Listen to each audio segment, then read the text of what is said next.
ನಮಸ್ಕಾರ ಎಲ್ರಿಗೂ. ವನಿತೆ ಕನ್ನಡ ವಾಹಿನಿಯ ಮತ್ತೊಂದು ವಿಡಿಯೋಗೆ ಎಲ್ರಿಗೂ ಆತ್ಮೀಯ ಸ್ವಾಗತ.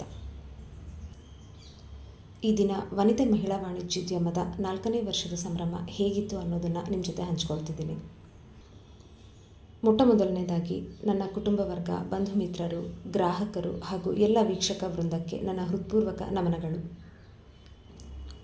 ವಾರ್ಷಿಕೋತ್ಸವದ ದಿನ ಸಾಮಾನ್ಯವಾಗಿ ಅಮ್ಮನ ಆಶೀರ್ವಾದ ತಗೊಂಡು ಹಾಗೆ ಯೂನಿವರ್ಸ್ ಅಪ್ಪನಿಗೆ ನಮಸ್ಕಾರ ಮಾಡಿ ದಿನನಿತ್ಯದ ಕೆಲಸವನ್ನು ಆರಂಭಿಸಿದೆ. ವಾಣಿಜ್ಯೋದ್ಯಮದಲ್ಲಿ ಸಾಕಷ್ಟು ಲಾಭ ಇರಬಹುದೇನೋ, ಅದಕ್ಕೆ ಸಂಭ್ರಮವನ್ನು ಆಚರಿಸ್ತಿರೋದು ಅಂದ್ಕೊಳ್ಬಹುದು ಯಾರಾದರೂ.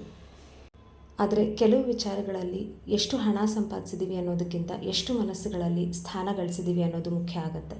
ಈ ನಿಟ್ಟಿನಲ್ಲಿ ವನಿತೆ ಮಹಿಳಾ ವಾಣಿಜ್ಯೋದ್ಯಮ ಆಗಿರಬಹುದು ಮತ್ತು ನನ್ನ ಯೂಟ್ಯೂಬ್ ಚಾನೆಲ್ ವನಿತೆ ಕನ್ನಡ ವಾಹಿನಿ ಆಗಿರಬಹುದು ಸಾಕಷ್ಟು ಸಂತೃಪ್ತಿಯನ್ನು ಕೊಟ್ಟಿದೆ. ಜೀವನದ ಸಾಕಷ್ಟು ಸಂದರ್ಭಗಳಲ್ಲಿ ಹಣ ಮಾಡದೇ ಇರುವಂಥ ಕೆಲಸನ ಹಾರೈಕೆಗಳು ನಿಭಾಯಿಸುತ್ತೆ ಅಂತ ಹೇಳಬಹುದು. ಗ್ರಾಹಕರು ಹಾಗೂ ಬಂಧು ಮಿತ್ರರಿಂದ ಸಾಕಷ್ಟು ಶುಭಾಶಯಗಳು ಬಂದವು. ಹಾಗೆ ಕನಿಷ್ಠ ಒಬ್ಬ ನಿರ್ಗತಿಕರಿಗೆ ಪ್ರತಿದಿನ ಅವರು ಊಟಕ್ಕೆ ವ್ಯವಸ್ಥೆ ಮಾಡುವಂಥ ಒಂದು ಸಂಕಲ್ಪ, ಒಂದಷ್ಟು ಸರಕು ಸೇವೆಗಳ ಮೇಲೆ ರಿಯಾಯಿತಿ ಮಾರಾಟ, ಮತ್ತೊಂದು ಪ್ರತಿ ವರ್ಷ ಒಬ್ಬ ಮಹಿಳೆಗೆ ವರ್ಷದ ವನಿತೆ ಗೌರವವನ್ನು ವನಿತೆ ಮಹಿಳಾ ವಾಣಿಜ್ಯೋದ್ಯಮದ ಕಡೆಯಿಂದ ಸಲ್ಲಿಸ್ತಿದ್ದೇನೆ. ಈ ವರ್ಷದ ವನಿತೆ ಗೌರವ ಒಬ್ಬ ಪೌರ ಕಾರ್ಮಿಕ ಮಹಿಳೆಗೆ ಸಲ್ತಿದೆ. ಈ ಗೌರವವನ್ನು ಇವರಿಗೆ ಸಲ್ಲಿಸ್ತಿರುವಂತಹ ಉದ್ದೇಶ ನಮ್ಮ ದಿನನಿತ್ಯದ ಜೀವನದಲ್ಲಿ ನಮ್ಮ ಪರಿಸರವನ್ನು ಶುಚಿಯಾಗಿಡಲು ಶ್ರಮಿಸುವಂತಹ ಎಲ್ಲ ಪೌರ ಕಾರ್ಮಿಕರ ಪರವಾಗಿ ಈ ಗೌರವವನ್ನು ಅವರಿಗೆ ಸಲ್ಲಿಸ್ತಿದ್ದೀನಿ. ಇನ್ನು ಸಸ್ಯಲಹರಿಯಲ್ಲಿ ವಾತಾವರಣಕ್ಕೆ ಆಮ್ಲಜನಕವನ್ನು ಹೆಚ್ಚು ಕೊಡುವಂತಹ ಗಿಡಗಳನ್ನು ನೆಡಬೇಕು ಅನ್ನೋಂಥ ಸಣ್ಣ ಸಂಕಲ್ಪ. ಹೀಗಿತ್ತು ವನಿತೆ ಮಹಿಳಾ ವಾಣಿಜ್ಯೋದ್ಯಮದ 4ನೇ ವರ್ಷದ ಸಂಭ್ರಮದ ಹಂದರ. ಧನ್ಯವಾದ. ಈಗ ಇಂದಿನ ಕಿವಿ ಮಾತು. ಯಾರಿಗೆ ಎಷ್ಟು ಅವಶ್ಯಕತೆಯೋ ಅಷ್ಟಕ್ಕೆ ಮಾತ್ರ ಲಭ್ಯವಾಗಿ, ಅವಶ್ಯಕತೆಗಿಂತ ಹೆಚ್ಚು ಲಭ್ಯವಾದರೆ ನಿಮ್ಮ ಮೌಲ್ಯಕ್ಕೆ ಠೇವಣಿಯೇ ಇಲ್ಲದಂತಾಗಿ ಬಿಡುತ್ತದೆ. ಧನ್ಯವಾದ. ಈಗ ಒಂದು ಹಾಡಿನ ತುಣುಕು. ಸಾಹಿತ್ಯ ಬರೆದವರು GS ಶಿವರುದ್ರಪ್ಪ ಅವರು. ಕಾಣದ ಕಡಲಿಗೆ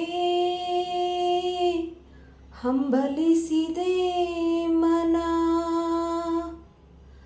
ಕಾಣದ ಕಡಲಿಗೆ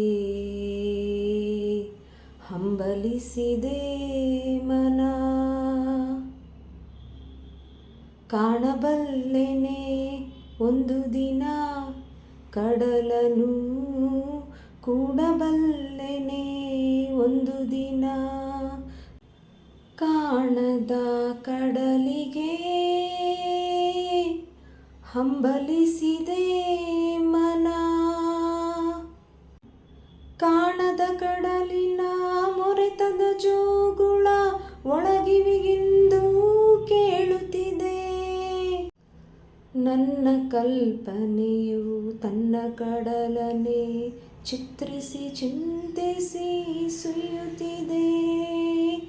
ಎಲ್ಲಿರುವುದೋ ಅದು, ಎಂತಿರುವುದೋ ಅದು, ನೋಡಬಲ್ಲೆನೆ ಒಂದು ದಿನ ಕಡಲನು, ಕೂಡಬಲ್ಲೆನೆ ಒಂದು ದಿನ, ಕಾಣದ ಕಡಲಿಗೆ ಹಂಬಲಿಸಿದೆ